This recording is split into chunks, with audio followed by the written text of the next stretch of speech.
A Deputación de Ourense, a través do INORDE, ten de novo en marcha a súa iniciativa para impulsar o itinerario xacobeo Camiño Mozárabe Vía da Prata para continuar a potenciar o incremento de peregrinos que actualmente ven rexistrando este camiño.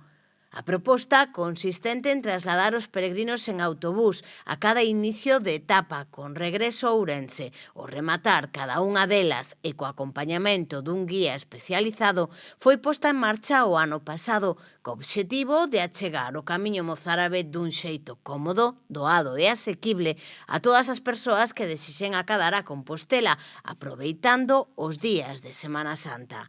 Así, do 15 ao 19 de abril, ambos incluídos, os peregrinos teñen a posibilidade de realizar este itinerario xacobeo en 5 etapas de aproximadamente 20 kilómetros. Deste modo, ponse en marcha un servizo de transporte para que realicen o camiño durante Semana Santa, coa facilidade de que este autobús vai nos levar ao punto de inicio da etapa e recólleos o remate para volver a traelos a Ourense. Disporán de tempo suficiente para gozar dos diferentes puntos de interese en cada etapa e coa garantía de obter a Compostela ao finalizar o itinerario.